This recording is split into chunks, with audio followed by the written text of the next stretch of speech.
إن الحمد لله نحمده ونستعينه ونستهديه ونستغفره ونعوذ بالله من شرور أنفسنا ومن سيئات أعمالنا من يهده الله فلا مضل له ومن يضلله فلا هادي له أشهد أن لا إله إلا الله وأشهد أن محمدا عبده ورسوله وصفيه من خلقه وخليله أدى الأمانة ونصح الأمة وكشف الغمة حتى أتاه اليقين اللهم صل على سيدنا محمد وعلى آله وأصحابه ومن تبعه إلى يوم القيامة ويا عباد الله أوصيكم ونفسي بتقوى الله فقد فاز المتقون قال الله تعالى في كتابه الكريم أعوذ بالله من الشيطان الرجيم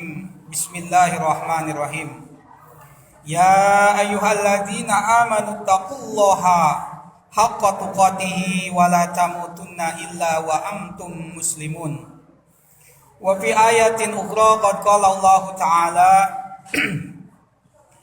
إن عدة الشهور عند الله 12 شهرا في كتاب الله يوم خلق السماوات والأرض منها 4 حرم ذلك الدين القيم فلا تظلموا فيهن أنفسكم الآية. Hadirin sidang Jum'ah yang berbahagia, hari ini kita berada hampir di ujung bulan Dzulhijjah, bulan yang di dalam urutan bulan Qamariyah adalah bulan yang terakhir atau bulan yang ke-12. Baru saja seminggu ke belakang kita telah melaksanakan sholat Hari Raya Agung, hari raya yang paling agung di antara hari raya yang lainnya. Kenapa demikian? Karena hari raya Idul Adha adalah hari raya di mana takbirnya saja diperbolehkan sampai 4 hari. Hari raya Idul Adha ditandai dengan ketika jemaah haji yang sedang melaksanakan wukuf di Arafah, dilanjutkan mereka mabit di Muzdalifah. Ketika orang Indonesia, ketika kaum muslimin yang tidak melaksanakan haji, mereka sedang melaksanakan sholat Idul Adha, jemaah haji sedang digiring ke suatu tempat, ke suatu lembah, ke suatu tempat di mana mereka sebelumnya telah mempersiapkan 7 butir kerikil untuk melontar jumroh Aqobah namanya. Tetapi kita yang ada di seantero dunia yang tidak melaksanakan haji, kita bertakbir Allahu Akbar, kita bertahlil La ilaha illallah, diakhiri lagi dengan takbir Allahu Akbar walillahil hamd. Maka untuk tema kali ini perkenankanlah saya selaku khatib yang pertama adalah berwasiat kepada yang mendengarkan seruan dari sholat Jumat dan khutbah ini agar kita senantiasa selalu bertakwa pada Allah Subhanahu wa Ta'ala. Takwa yang dilaksanakan adalah takwa dengan sebenar-benarnya. Takwa yang dilaksanakan oleh kita dengan imtisalu awamirillah wajtinabu nawahi, melaksanakan semua perintah Allah dan Rasulnya, wajtinabu nawahihi, dan menjauhi semua larangan-larangannya. Hadirin kaum muslimin rahimakumullah, tema khutbah yang ingin saya sampaikan pada kesempatan Jumat siang ini adalah teladan Nabi Ibrahim di bulan Dzulhijjah. Di dalam ayat Al-Quran sebagaimana tadi disampaikan di awal, hal itu tertera di dalam surat At-Taubah. Qala Allah Ta'ala fi kitabihil karim, Inna iddatash syuhuri indallahi 12 syahra fi kitabillahi yauma khalaqas samawati wal ard minha arba'atun hurum. Sesungguhnya bilangan bulan di sisi Allah itu ada 12. Di antara ke-12 itu ada beberapa bulan yang mana bulan-bulan itu teristimewa daripada bulan-bulan yang lainnya. Berapa jumlah bulan yang diistimewakan versi surat At-Taubah itu? Al-Quran menjawabnya dengan arba'atun, 4 hurum yang diharamkan oleh Allah. Maksudnya bagaimana? Di dalam 4 bulan ini memang di dalam sejarah Islam dikatakan, dulu ketika Rasulullah Shallallahu Alaihi Wasallam tinggal di kota Mekah, hijrah dilanjutkan ke kota Madinah. Di ke-4 bulan ini di dalam sejarah belum pernah terjadi yang namanya peperangan. Rasulullah Shallallahu Alaihi Wasallam sengaja melakukan gencatan senjata. Para sahabatnya juga menyetujui, dan juga musuh-musuhnya yaitu orang-orang kafir Quraisy jahiliyah. Ia enggan, tidak mau melakukan peperangan-peperangan itu di 4 bulan ini. Di antara 4 bulan yang tadi dikatakan arba'atun hurum itu adalah 1 bulan sudah terlewati oleh kita, yaitu bulan Dzulqa'dah. Kemudian sekarang kita ada di bulan Dzulhijjah, dan memang yang kedua, bilangan yang kedua dari apa yang disebut dengan arba'atun hurum itu adalah bulan Dzulhijjah. Tepatnya kita sekarang berada di bulan Dzulhijjah, yaitu tanggal ke-20. Perlu kita sadari apa saja yang terjadi di bulan Dzulhijjah ini, khususnya kepada kaum muslimin. Apa yang bisa kita simak dari perjalanan kisah Nabi Ibrahim, tepatnya di bulan Dzulhijjah ini. Ada beberapa pelajaran yang berkaitan dengan bulan Dzulhijjah ini, terutama perjalanan-perjalanan yang melewati waktu, ruang, dan sebagainya kepada Nabi kita.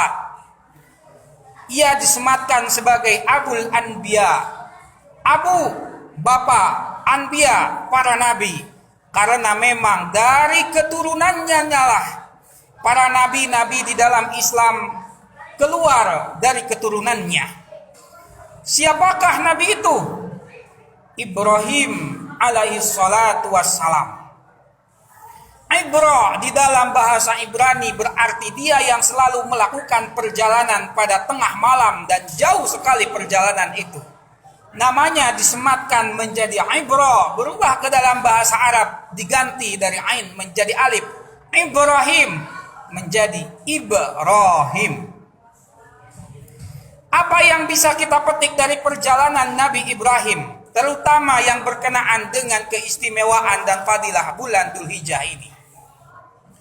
Di dalam perjalanan Nabi Ibrahim ternyata Allah Subhanahu wa taala ketika memilihnya, istofa, memilih siapa? Ibrahim alaihissalatu wassalam menjadi seorang nabi dan rasul. Hal yang pertama, tugas yang pertama kali disematkan kepada Nabi Ibrahim adalah dakwah. Dakwah berasal dari bahasa Arab. Da'a, mengajak, dakwah, ajakan. Kepada siapa ajakan yang pertama kali turun kepada Nabi Ibrahim? Ia disuruh oleh Allah Subhanahu wa taala untuk mengajak keluarganya sendiri, bahkan mengajak kepada ayahnya sendiri, yaitu Azar. Hal ini disematkan di dalam surat Maryam. Dalam Al-Quran ada sebuah surat yang menceritakan bagaimana perjalanan dakwahnya Nabi Ibrahim. Salah satunya adalah di dalam surat Maryam. Di dalam surat Maryam itu berbunyi bagaimana saat itu Nabi Ibrahim mengajak kepada ayahnya yang bernama Azar. Di dalam sejarah dikatakan Azar adalah profesinya membuat patung. Patung yang disematkan dan yang dibuat oleh Azar sengaja ia buat lalu disimpan di sebuah tempat namanya Ma'bad untuk disembah, diberikan sesajen. disujudi, dirukui dan sebagainya karena ia anggap bahwa itu adalah Tuhan. Maka muncullah kalimat dari Nabi Ibrahim kepada seorang ayah yang dicintainya. Meskipun berbeda keyakinan dan akidahnya, tapi tetap Ibrahim meluapkan kalimat dalam Al-Quran itu kepada seorang ayah yang memang ia cintai. Kalimat itu terlihat dalam bahasa Arab. Ya abati, la ta'budi syaitan. Wahai ayahku, wahai ayah kesayanganku, wahai ayahku yang aku cintai. Menggunakan kalimat ya abati, bukan ya abi, tapi ya abati. Di dalam ilmu balaghah dikatakan, kalau kalimat itu diakhiri dengan ta di ujungnya, itu menandakan suatu ungkapan dari seorang anak kepada ayah meskipun berbeda keyakinan, tapi ungkapan itu dilakukan dengan sopan, diucapkan dengan penuh kasih sayang. Ya abati, wahai ayahku, la ta'budi syaitan, janganlah engkau menyembah berhala, janganlah engkau menyembah setan, sembahlah hanya Allah yang maha pengasih, hanya Allah yang maha pencipta muka bumi ini. Kalimat itu keluar dari seorang anak yang saat itu baru diangkat oleh Allah Subhanahu wa taala menjadi seorang nabi dan rasul. Tetapi bagaimana jawaban seorang ayah yang saat itu diajak oleh anaknya? Di dalam Al-Qur'an dikatakan, qala la illam tantahi la arjumannaka wahjurni maliya. Qala sa'astaghfiru laka rabbi innahu kana bi hafiya. Wahai anakku, wahai Ibrahim, selalu saja kalau kau bertemu dengan aku, engkau selalu mengatakan, tinggalkan berhala-berhala ini. Apa kata ayahnya? Kalau kamu selalu berkata dan berdakwah seperti itu kepadaku, ancaman yang keluar dari seorang ayah saat itu, la arjumannaka wahjurni maliya. La arjumannaka, aku akan menggantungmu, aku akan merajammu. Wahjurni maliya, pergilah kau dari kampung ini, jauh dari hadapan mataku. Itu jawaban seorang ayah saat itu. Artinya bagaimana? Ayahnya menolak ajakan Nabi Ibrahim alaihi salatu wassalam. Tetapi bagaimana jawaban Nabi Ibrahim setelah kalimat itu keluar dari ayahnya berupa ancaman, intimidasi, siksaan? Apa kata Ibrahim, seorang anak yang soleh dan menjadi nabi itu? Qala sa'astaghfiru laka rabbi innahu kana bi hafiya. Wahai ayahku, engkau tidak mau mengikuti langkahku untuk beribadah kepada Allah, menyembah Tuhan yang satu. Sa'astaghfiru laka rabbi, ketika aku jauh darimu, tapi tetap aku akan mendoakanmu. Astaghfiru, memintakan ampun kepada Tuhan sebagai Rabbku. Wahjurni maliyas, astaghfiru laka rabbi innahu kana bi hafiya. Karena Tuhanku sangat baik kepadaku. Dia maha pengampun, dia maha pengasih, dia maha pemberi, dia maha pengampun segala dosa. Kalau melihat dari redaksi kalimat ayat Al-Quran ini, bagaimana Al-Quran mengajarkan kepada kita antara komunikasi seorang ayah dan anak. Artinya bagaimana? Meskipun ayahnya tidak bertauhid kepada Allah, tapi tetap perlakuan-perlakuan manusiawi itu harus tetap ada. Begitulah Al-Quran mengajarkan, begitulah agama tauhid mengajarkan kepada kita ketika kita diberikan beban untuk bertugas, yaitu berdakwah kepada Allah Subhanahu wa taala. Hadirin kaum muslimin rahimakumullah, itu adalah ujian yang diberikan oleh Allah Subhanahu wa taala kepada Nabi Ibrahim. Belum lagi ujian yang lainnya. Fase pertama Nabi Ibrahim dihadapkan dengan ayahnya, yaitu sebagai bagian dari keluarga. Lebih jauh dari itu Nabi Ibrahim artinya saat itu kemudian langsung mengajak juga penguasa saat itu untuk beribadah juga kepada Allah dan beribadah kepada agama tauhid. Namrud namanya, seorang raja yang dolim, seorang raja penguasa yang mengintimidasi, yang selalu menutup gerak dakwah Islam. Apa perlakuan dari para penguasa saat itu? Nabi Ibrahim ketika terus-menerus mengajak dan berdakwah, siksaan yang didapatnya. Sebagaimana hal itu juga diabadikan di dalam ayat Al-Quran. Saat itu Nabi Ibrahim dibakar hidup-hidup oleh seorang raja, sekaligus berkoalisi dengan penguasa, sekaligus juga berkoalisi dengan ayahnya, yaitu Azar. Tapi bagaimana akhir dari ending perjalanannya? Allah yang memiliki kekuasaan atas benda-benda yang ada di muka bumi ini. Muncullah ayat Al-Quran yang sering kita baca. Kulna ya narukuni bardaw wa salaman ala Ibrahim. Saat itu ketika kobaran api menggunung, di bawahnya ada seorang nabi, yaitu Nabi Ibrahim. Kobaran api itu yang secara akal seharusnya panas. Bahkan ayat itu mengatakan, Kulna ya narukuni.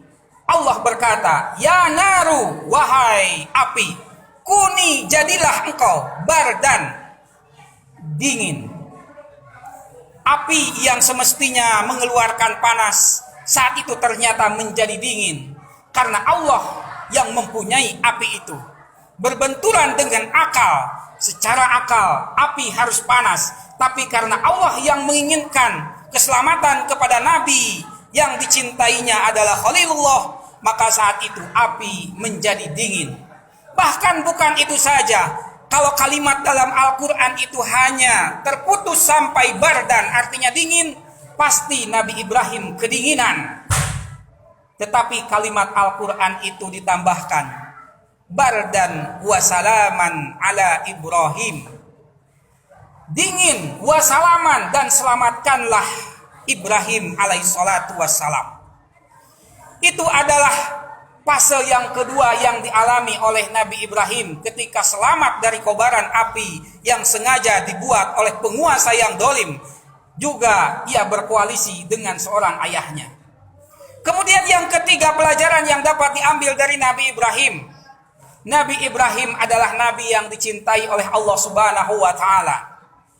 Jauh lebih dari itu, Nabi Ibrahim selalu meminta kepada Allah Subhanahu wa taala agar diberikan keturunan. Di dalam sejarah dikatakan, Abul Fida Ismail ibnu Katsir mengatakan 86 tahun tidak putus-putus Nabi Ibrahim selalu berdoa kepada Allah agar diberikan keturunan. Rabbi, wahai Tuhanku, habli, berikanlah kepadaku minas solihin, keturunan yang soleh. 86 tahun ia berdoa. Baru setelah itu Allah kabulkan, berikan seorang anak yang baik. Dan bukan baik saja, sama posisinya seperti Ibrahim, yaitu Nabi Ismail alaihissalatu wassalam. Selama 86 tahun itu penantian diberikan oleh Allah Subhanahu wa taala kepada Ibrahim. Tapi bagaimana kelanjutannya? Baru saja Ismail usianya baru menginjak 7 sampai 8 tahun di dalam sejarah dikatakan. Allah memerintahkannya kembali untuk berkurban. Ya bunayya, inni ara fil manami anni adbahuka fanzur madza tara. Wahai anakku, tadi malam aku bermimpi aku menyembelihmu. Mimpi seorang nabi adalah benar. Mimpi seorang nabi adalah wahyu. Mimpi seorang nabi adalah ayat. Kepada nabi manapun, kalau hal itu ia temukan di dalam mimpi, maka itu adalah wahyu. Maka saat itu pun Nabi Ibrahim alaihissalatu wassalam menjalankan apa perintah Allah yang ia temukan dalam mimpi itu. Kejadian ini menjadi inspirasi bagi kita umat Islam. Akhirnya Allah Subhanahu wa taala kepada Rasulullah sallallahu alaihi wasallam mensyariatkannya kepada kita untuk berkurban. Dari kejadian itu bagaimana? Apa yang bisa kita petik? 3 fase perjalanan, bagian dari perjalanan kisah Nabi Ibrahim. Artinya adalah semakin takwa seseorang, maka akan semakin banyak apa yang disebut dengan cobaan kepada orang-orang yang bertakwa. Itulah yang terjadi bagaimana kepada Nabi Ibrahim. Orang yang soleh, Nabi yang soleh. Maka musibah, maka cobaan yang terjadi kepada Nabi Ibrahim selalu datang. Mudah-mudahan di bulan Dzulhijjah ini kita terinspirasi dari perjalanan Nabi Ibrahim. Minimal kita di bulan ini kita bisa meniru apa yang dilakukan oleh Nabi Ibrahim. Berkurbankah, kemudian kita berdakwah. Mereka yang belum sadar, mereka yang belum hijrah, ajak oleh kita, tetapi kita yakini pasti akan ada cobaan kalau kita mengajak kepada jalan Allah. Barakallahu li wa lakum fil Qur'anil azim wa nafa'ani wa iyyakum bima fihi minal ayati wa dzikril hakim wa taqabbala minni wa minkum tilawatahu innahu huwas samiul alim.